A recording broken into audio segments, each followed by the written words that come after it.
Assalamualaikum teman-teman, perkenalkan nama saya Siti Rohmah, NIM saya 211340141 dari jurusan Bimbingan Konseling Islam semester 6 Fakultas Dakwah Universitas Islam Negeri Sultan Maulana Hasanuddin Banten.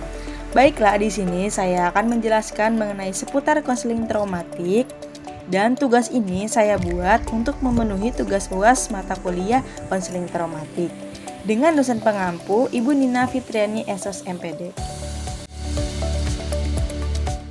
Di sini saya akan membahas seputar konseling traumatik dengan 4 poin ya teman-teman. Yang pertama ada pengertian konseling traumatik. Yang kedua ada jenis-jenis trauma. Yang ketiga ada penyebab dari trauma. Dan yang keempat cara mengatasi trauma tersebut. Langsung aja yuk kita bahas. Apakah teman-teman tahu apa itu konseling traumatik?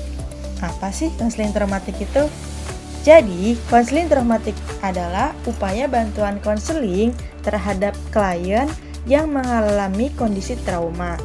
Trauma dapat disebabkan oleh berbagai peristiwa atau kejadian pahit yang menyakitkan dan terekam jelas dalam otak, sehingga menyebabkan kerusakan langsung pada tubuh atau kejutan pada pikiran.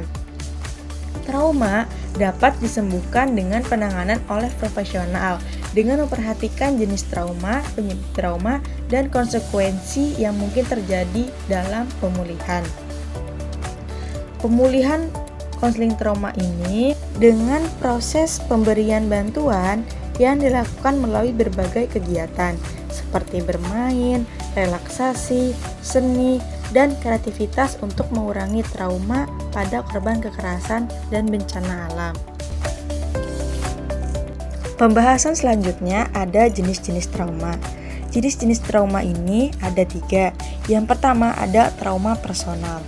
Trauma personal adalah trauma yang disebabkan oleh peristiwa pribadi seperti korban pemerkosaan, kematian orang yang tercinta seperti kematian keluarga, orang tua, kerabat, kakak, adik, dan korban kejahatan, korban kecelakaan, dan lain sebagainya.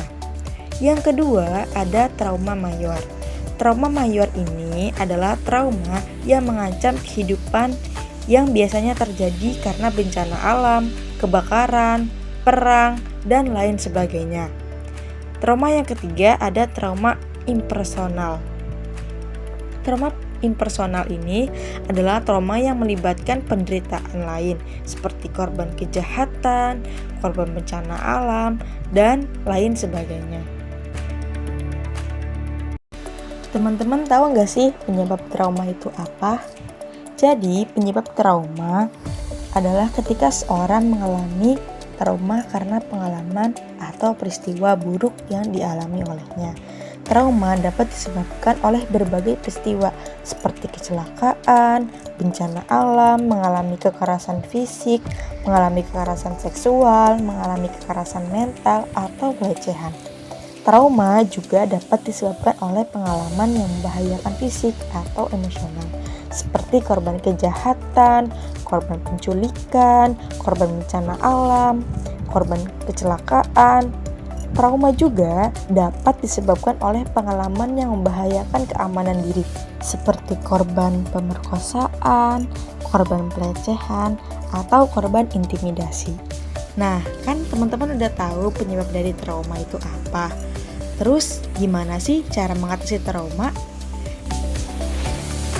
Jadi, cara mengatasi trauma yang pertama dengan cara terapi dengan psikolog atau psikiater. Terapi dengan psikolog atau psikiater adalah cara yang paling efektif untuk mengatasi trauma. Psikolog atau psikiater akan membantu klien mengidentifikasi dan mengatasi gejala trauma yang dialami. Cara yang kedua adalah dengan cara pemberian obat. Cara pemberian obat ini dapat dilakukan sebagai bagian dari terapi untuk mengatasi gejala trauma yang dialami.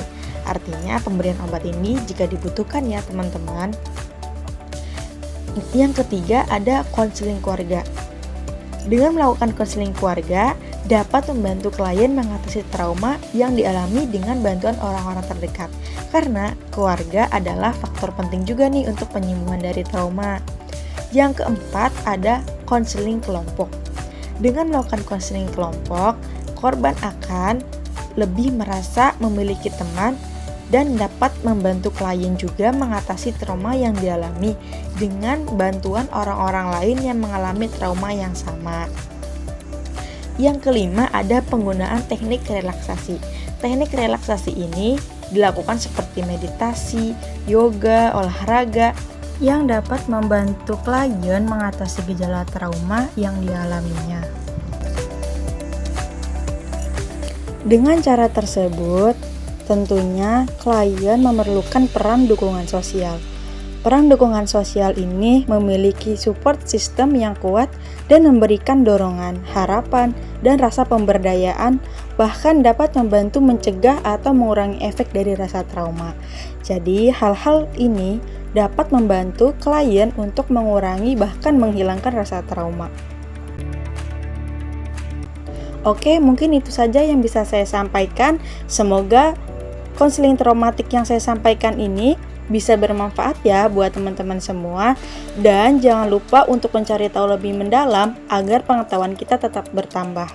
Mungkin kurang lebihnya mohon maaf dari saya. Wassalamualaikum warahmatullahi wabarakatuh.